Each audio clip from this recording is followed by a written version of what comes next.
Drita që hyn përmes plagës. Ekziston një dhimbje, për të cilën nuk flasim dot me askënd. Një dhimbje që nuk ka shenja në lëkurë, nuk rrjedh gjak, por që të dje kraharorin nga brenda dhe të merr frymën. Është ajo ndjenjë e rëndë kur gjithçka që ke ndërtuar me vite, një karrierë, një martesë, një ëndër, shembet si një kështjellë rëre, para syve tuaj, brenda pak sekondave. Është çasti kur humb një person, pa të cilin jeta të duket një shkretë e tjere pa kuptimt. Atëherë, në atë errësirë të dendur të shpirtit, linde ajo pyetje e tmerrshme që na bren ndërgjegjen. Pse unë? Çfarë kam bërë që ta meritoj këtë? Pse Zoti lejoi që kjo të më ndodhte mua, ndërsa të tjerët rreth meje jetojnë të lumtur? Në ato momente thyerjeje absolute, kur egoja jonë është e grimcuar, shejtani vjen dhe na pëshpërit dyshimin më të rrezikshëm, se Zoti na ka harruar, se ai nuk na do. Por po sikur ajo dhimbje që po të copton zemrën, dhe jetë në fakt kirurgjia shpirtërore më e saktë, po sikur të jetë shenja më e madhe e dashurisë dhe e përzgjedhjes së tij. Kjo botë ku jetojmë, shpesh keq kuptohet plotësisht nga ne. Ne hym në të duke pritur që ajo të jetë një vend rehatie dhe lumturie absolute, një lloj parajse toksore. Por ky është një gabim logjik dhe teologjik në adresë. Kjo botë nuk është xheneti, ajo është një laborator shpirtëror, një sallë provimesh ku çdo pyetje dhe çdo sfidë ka një peshë specifike.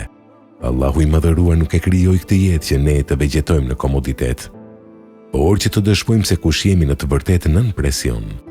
Ari nuk pastrohet pa u futur në zjarrin përvolues që ja djeg mbetjet, dhe shpirti i njeriut nuk ngrihet në stacionet e larta pa kaluar nëpër filtrin e dhimbjes. Në surën Kehf, Kurani na tregon një nga historitë më të rëndësishme mbi epistemologjinë dhe drejtsinë e fshehur, udhëtimin mes profetit Musa dhe një njeriu të ditur të quajtur Hidër, të cilit Allahu i kishte dhënë një pjesë të dijes së fshehtë. Hidri bëri gjëra që sipas logjikës njerëzore të Musait ishin të tmerrshme dhe të pakuptueshme. Hapi një vrim në anijen e disa njerëzve të varfër që nxjerrnin bukën e gojës me të. Mori jetën e një djaloshi të ri dhe rindërtoi një mur falas në një fshat ku njerëzit refuzuan t'u jepnin ushqim. Musai nuk duroi dot dhe protestoi ndaj asaj që dukej si padrejtësi, por në fund Hidri zbuloi sekretin. Ania u dëmtua sepse përpara tyre qëndronte një mbret tiran që konfiskonte çdo anije të shëndosh, kështu që vrima e shpëtoi pronën e të varfërve. Djaloshi u mor, sepse do të bëhej shkak për devijimin dhe shkatrimin shpirtëror të prindërve të tij besimtar, dhe Allahu do t'u jepte atyre një fëmijë më të mirë, ndërsa nën mur fshihej thesari i 2 jetimve që duhej të ruhej derisa ata të rriteshin. Kjo histori është terapia më e mirë për shpirtin ton. Ajo na mëson se ne, si qenie njerëzore, shohim vetëm një pjesë të vogël, një kornizë të ngushtë të realitetit. Ne shohim vrimën në anijen dhe qajm, por Allahu është mbretin tiran dhe na shpëton. Ne shohim humbjen, por ai është mbrojtjen nga një e keqe më e madhe. Ki besim tek ai, edhe kur lotët pengojnë të shohësh planin e tij.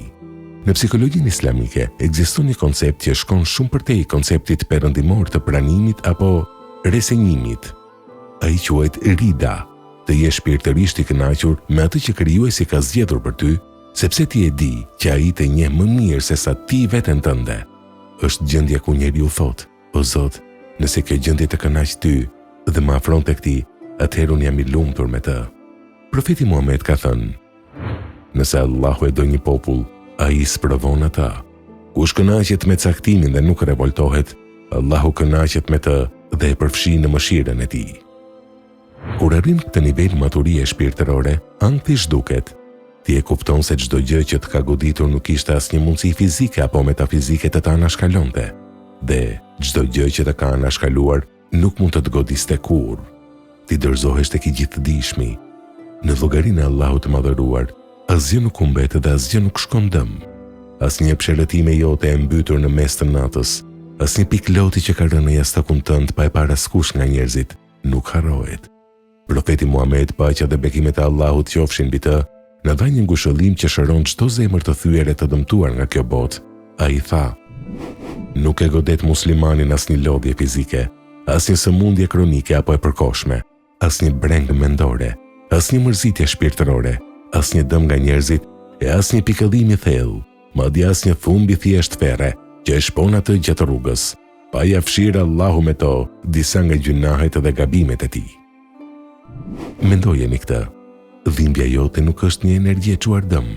Ajo është një fshirëse shpirtërore që fshin të kaluarën tënde të errët. Nëse ai të sprovon shumë, nuk do të thotë se të urren. Profeti tha gjithashtu: kur Allahu dëshiron të mirën për një rob të tij, ai ja përshpejton dënimin përmes provave pastruese në këtë botë. Sprova më e thellë, ajo që mund të thyejë edhe shtyllën kurrizore të njeriut më të fortë, është humbja e një fëmije. Është një përmbysje e rendit të natyror të gjërave. Por dëgjoni se çfarë shpërblimi dhe çfarë skene kozmike fshihet pas këtij durimi të paimagjinueshëm. Sprova nuk erdhi për të të shkatëruar. Ajo erdhi për të të thyer versionin tënd të vjetër dhe arrogant, që të lindi një version i ri, më i pastër, më shpirtëror dhe më i dashur për Zotin. Dhimbja është rruga ku drita e tij hyn në zemrën tënde.